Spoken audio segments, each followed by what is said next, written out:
Hi everyone, welcome back to the Massive Fan Podcast. I'm your host Sun. Today I'm going to be reviewing the series The Untamed, which is based on the Chinese novel Moda Zushi or the Grandmaster of Demonic Cultivation. If you don't have any context on the drama itself, be sure to catch my previous video, which I'll link up here. That should give you a good idea of Moda Zushi as a story, as a universe, all of the various adaptations that are there, and how you can kind of consume it, as well as where you can find all of the different adaptations. In today's video, I will be focusing on the live action drama The Untamed, featuring the Chinese actors Wang Yibo and Xiao Jian, who respectively play Lan Wangji and Wei Wuxian, the two main characters in the series. Without further ado, let's get started. So the first thing to kind of note about the series is the way in which the story is told. Now, whether across adaptations, the story kind of goes between the past and the present.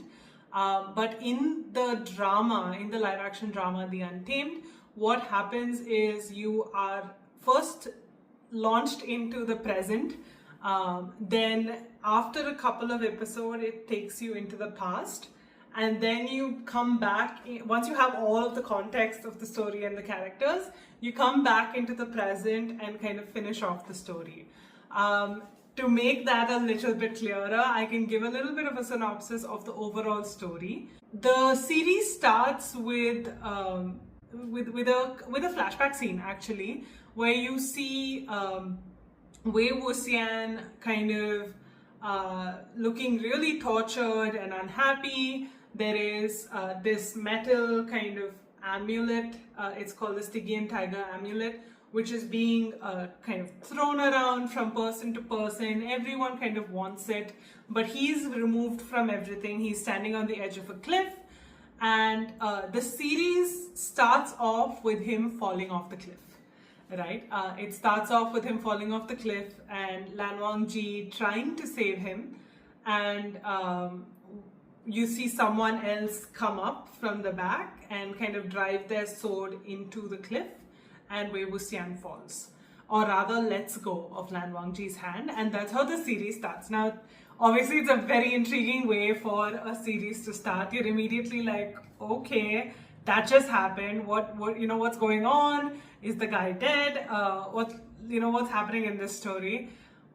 Once that flashback scene gets done, what happens is you're brought back to the present, where you have a lot of like background being given, a couple of different people talking about Wei Wuxian's character, all these rumors about his death, all of the bad things that he's done in his life.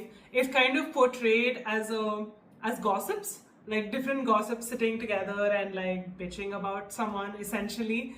And this theme of like gossips, bitching, like pardon the language, but all of that is consistent throughout the show, because something the show plays with is this morality of believing what you hear versus actually like giving someone a chance and understanding their circumstances.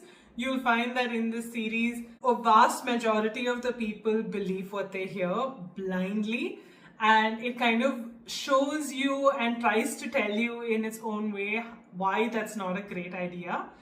So you hear all of these different rumors about how Wei Wuxian died, why Wei Wuxian died, what were the horrible things that led up to his death, why he might have deserved it, and then you kind of are brought to a kind of hut where Wei Wuxian is essentially coming back to life.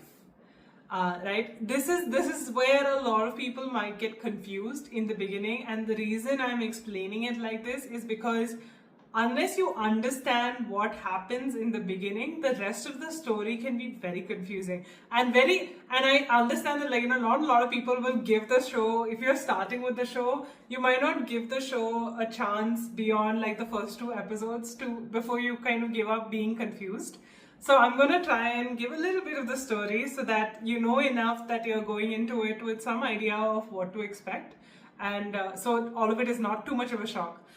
Wei Wuxian's essentially come back to life. He's come back to life in his own body, but in the place of someone else, a character called Mo Zhuanyu. Just as a summary so far, Wei Wuxian dies. You hear about people talking about how Wei Wuxian dies, why Wei Wuxian dies, why he might have deserved it. Wei Wuxian comes back to life in the place of another soul, right? But no one knows it's him because no one really knows Mo Zhuanyu's face. Anyone who might have known Wei Wuxian's face is not in that area and there to remember him. And so what he does is he wears this mask, this eye mask, and goes around in that pic so that people can't identify him. Right off the bat, as Mo Zhuanyu, he realizes he's been called because Mo Zhuanyu has a score to settle with the people he's been living with. He's been badly treated, he's been beaten, he's been demeaned, and he wants to get even. He's come to a breaking point where he wants to get even. He doesn't believe he has the power to get even himself. And so he's heard about Wei Wuxian, he's heard about how evil Wei Wuxian is. He's the Grandmaster of Demonic Cultivation, and he believes that, oh, let me bring Wei Wuxian back to life. He will take care of these people I want dead, right? And that's why he's brought Wei Wuxian back. And as you kind of see Wei Wuxian figure this out and understand Mo Zhuanyu's situation and what he needs to do, you also see that Wei Wuxian might not be what all these rumors are painting him to be. He is this very playful, silly, he's very clever, but he goes about it in a very convoluted way. He's very mischievous. You see all of these different traits in him and you're kind of like, something doesn't add up here, right? There is one of the sects, the Lan sect, has arrived to help take care of a possession that's been happening in the area, a demonic possession. People think that there are demons around, that there are ghosts around, and so they've called the cultivators to come in and try and help them with this. Wei Wuxian himself has history with the Lan sect, and so he feels like it's imperative for him to hide his face.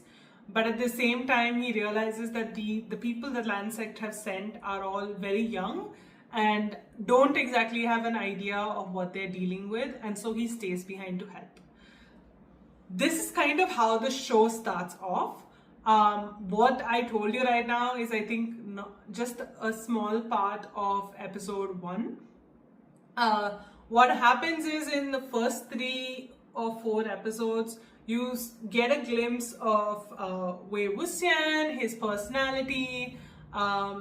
You get hints of his complicated relationships with different characters in the story. Lan Wangji, who is someone he respected in his past life, someone he saw as a rival or a friend. You're not really sure what it is, but you can tell that, okay, he has a complicated relationship with this guy. He doesn't want to be seen by him. And other person that gets introduced is a youngster called Jin Ling. Very soon after he's introduced, and when Wei Wuxian finds out who he is, you realize he has a really immediate visceral kind of reaction to, oh my god, this is Jin Ling. And there's a little bit of background as to why that is. That's kind of conveyed again in the shape of gossips and people talking about Wei Wuxian behind his back. And then you're introduced to Jiang Cheng, who is the leader of the Jiang sect, which Wei Wuxian was a part of in his past life. And obviously there is a really complex relationship there as well. Once you're introduced to all these characters, there is an adventure that happens, and then you're taken back into the past, where it gets spelled out for you what happened, why are all of these characters important to Wei Wuxian, in how are they related to him in any way, what is it that happened in the past. You're here by this point, you've heard a lot of people talking about what Wei Wuxian did, how horrible he is, how he betrayed the Jiang family, and all of these different things. The flashback gives you the chance to understand the full story and see for yourself what happened, how it all played out, and whether Wei Wuxian is truly guilty or not. That's like as much of the story as I can tell you without giving too much away. You do come back to the present, and what follows is kind of like this finding the clues murder mystery, which is always very intriguing. I'm not going to go too much into that because it does give away a lot of the plot. Definitely, like, go ahead, watch the show. Once you get through that and you start watching the flashbacks, you will get gripped immediately. I don't have a doubt about that. Now, going into the names, right?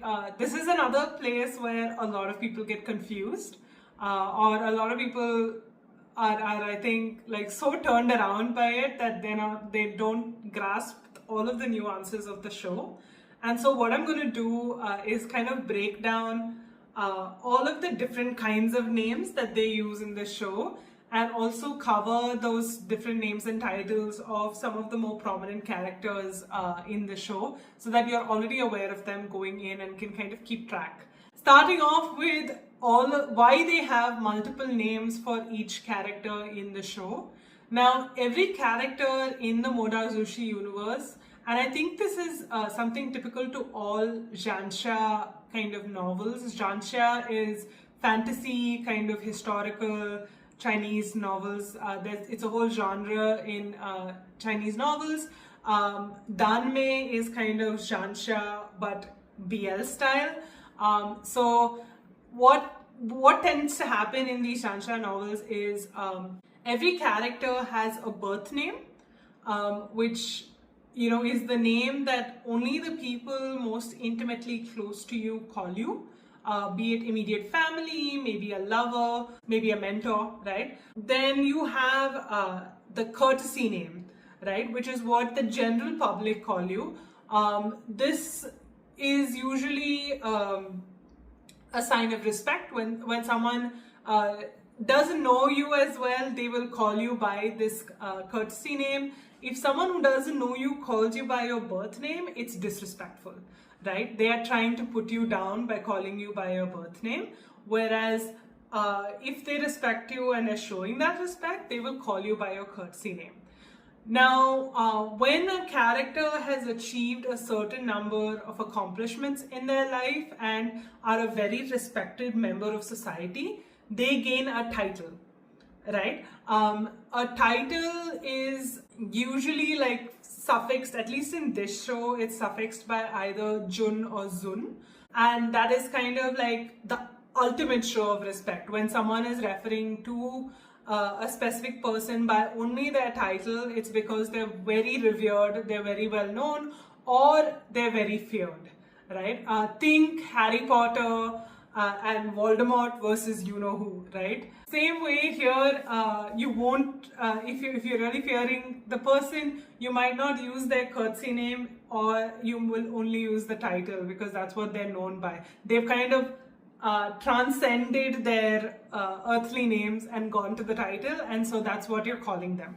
So that's the structure of the names. Now I'm going to go into all of the different kinds of names for each character so that you're aware of it going into the show itself, and it gives you kind of a leg up in understanding who's referring to who, and you know, why are they calling each other so many names. It helps you keep track, right? The first character is obviously Wei Wuxian.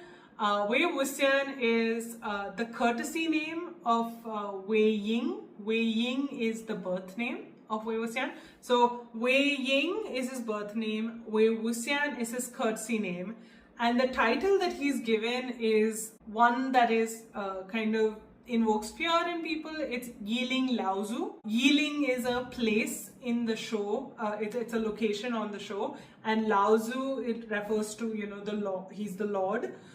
But yeah, those are his birth name, courtesy name, and title. Lan Wangji is his courtesy name. His birth name is Lan Jan, and his title is Hang Guang Jun. It's very easy to find out what each of these names and titles mean. What you'll notice in the show is Wei Wuxian and Lan Wangji actually, when they talk to each other, when they refer to each other from very early on, they see each other as equals and start calling each other by their birth name. Wei Wuxian does it kind of tongue-in-cheek, a little bit to tease Lan Wangji, to get his attention. But when Lan Wangji kind of reciprocates by calling Wei Wuxian Wei Ying, he kind of keeps it going, and they both keep it going. So they refer to each other by their birth names, which is a sign of their close relationship. So Jiang Chang is an interesting case because he is only ever really referred to in the show as Jiang Chang, but Jiang Chang is his birth name. Jiang Chang is his birth name. His courtesy name is Jiang Wanyin, and his title is Sandu Shenshu. Now, there are probably a couple of reasons we only see Jiang Chang being referred to as Jiang Chang, and part of it is because the entire story is kind of told from the perspective of Wei Wuxian, and he only ever refers to Jiang Chang as Jiang Chang because he grew up with Jiang Chang, he is very familiar with Jiang Chang, he sees Jiang Chang as family, and so he doesn't refer to Jiang Chang as anything else. Everyone else in all the other characters in the show either refer to Jiang Chang as Sandu Shenshu, or they refer to him as sect leader Jiang, right? Because he is the sect leader of the Jiang sect, which I will explain sects in a minute as well. The other couple of characters I want to cover, there is Jinling, who is again introduced in the first few episodes. Jinling is his birth name. Because he's so young, everyone calls him Jinling, but his courtesy name is Jin Rulan, and he doesn't have a title yet because he's very young. He doesn't have too many accomplishments to his name, and so he just has a birth name and a courtesy name. And the last character who gets introduced in the first few episodes, who I think it'll be helpful for you to have all of his names, is Wen Ning.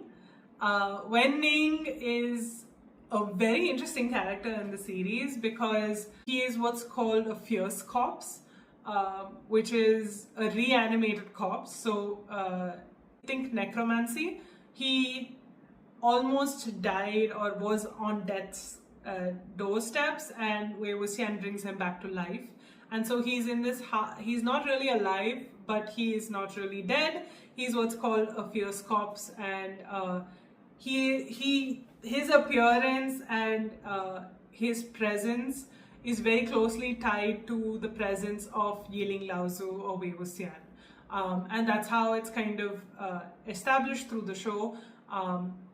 And in the flashback, you'll see why. But Wen Ning is his birth name. Wen Chongling is his courtesy name. And his title is the Ghost General, right? Which is what you'll hear a lot of people referring to him as in the beginning. Now, going into the sects of the Untamed, just so you are aware of all of the different sects and how they play out. In the Untamed universe, there are 5 main sects. So there is the Lan sect, who you're introduced to right off the bat in the show. They are known to be, rule followers, sticklers for justice, very righteous and forthright and very uncorruptible, right? That's what the Lan sect is known for. They descend from a line of monks, so that should tell you a lot of it. The Lan sect's seat is the Cloud Recesses. The second sect that you kind of get introduced to is the Jiang sect. The Jiang sect is run by the motto of try and reach for the impossible at all times. Don't ever feel like you've reached your limit, like always reach for more. That's kind of the motto and the belief of the Jiang sect. The Jiang sect seat is in Lotus Pier. which is in Yunmeng, right? The Lan sect seat is in Cloud Recesses, which is in Gusu. And then there is Qishan Wen. So Wen sect is the seat is in the Nightless City, and it's in the region of Qishan. Yeah, I mean, I don't know what to tell you about the Wen sect. They are basically an extremely powerful sect. They kind of ruled over all of the other sects because the chief cultivator was from the Wen sect. The other two sects there is Lanling Jin sect. This is where Jinling is from. Lanling is the region that it's in. The seat is in Koi Tower. The Jin sect is known for its extravagance more than anything. They have a lot of money, they flaunt it, they have a lot of pride in themselves, and that's kind of like what is considered defining quality of the Jin sect. The last sect is the Qinghe Ni sect. The Ni sect is its seat is in the called the Impure Realm. The Ni sect is known for their combat skills and their aggressiveness. So those are the 5 sects of the Moda Zushi universe. Again, it's important to know these sects because right off the bat, they'll throw you in the deep end by like referring to all of them. And if you don't know them in advance, it can be a little bit confusing. So I hope this helps. Going into, I kind of introduced all of the characters. I've gone into all the different kinds of names that they have. I've introduced the sects. I think all that's really left for me to do is talk about the show itself, the acting, and my thoughts on it. So the leads of the show are Wang Yibo and Xiaojian. Currently, they are 2 of the most popular actors in China. And for good reason, but at the time that this show was released, they were fairly unknown. Both of them had done only a few shows. Wang Yibo was a little bit more popular because he was a regular and a host in a daytime show called Tian Tian Shan Shang. Xiaojian had been part of a group before this. Both of them were actually. Wang Yibo was also part of a K-pop group called Unique. A K-pop and C-pop kind of combination group called Unique. They broke up, but Wang Yibo stayed on in China. He was a host at Tian Tian Chang Shang. He started doing a couple of dramas and shot to fame after the Untamed. He was only 21 when he acted in the Untamed, which is wild because Lan Wangji is in the respective flashback as well as flash forward. He is respectively, I think, 16, 17, and then like 34. And Wang Yibo kind of plays that age and maturity really well. I actually had a really close eye on him because Lan Zhan is one of my favorite characters of all times. Because he is a very complex, nuanced character. He doesn't use words, which, a lot of characters use words to convey how they think, feel. But only in books is it really possible to show a depth of a character without ever having them use dialogue, because you can talk about a lot of their thought processes and the expressions that are crossing their face and things like that to kind of denote what is important in how the character is thinking and what is not. But to translate that to like a live action drama, to translate that to an on-screen presence is actually really difficult. If you've watched any Japanese dramas, and if you've read enough Japanese mangas that they're based on, you know that a lot of these characters in Japanese mangas have internal monologues. Right? And how they translate that into the drama is they usually have the internal monologues running in with dialogue in the background, right? Whereas they don't, Lan Wangji doesn't really have internal monologues, neither does he have a lot of dialogues, right? Wang Yibo actually jokes if you watch the behind the scenes of the show, Wang Yibo actually jokes about how there are several scenes where his only line is weighing, weighing in like different intonations. And so a lot of his acting has to be via his face, just micro expressions, the slightest kind of twitch of his eyebrow, of his mouth, of his jaw, the clench of his jaw. And even when he is not talking and everyone around him in a scene is, he is constantly reacting to it, like in small, very subtle ways. And it is so beautifully done. Wang Yibo does such a fantastic job. Shaojan is he's placed the opposite in this show, in that Wei Wuxian never shuts up. He talks so much, he has so much dialogue, but he is such a complex character. This is one of those rare stories where the main character, for a portion of the series, is also a villain. And so you kind of see the transformation of this character, the growth of this character from being carefree to being vilified, to being heroic, and then to being really regretful of everything that's happened and just tired, exhausted. He does it all so beautifully through the show. There are so many emotions that get conveyed so beautifully on the show. They both have insane on-screen chemistry together. Obviously, the show was a mainstream drama that was released in China, and so censorship does have a part to play. Even though the source material was a BL, the show itself only hints at their relationship.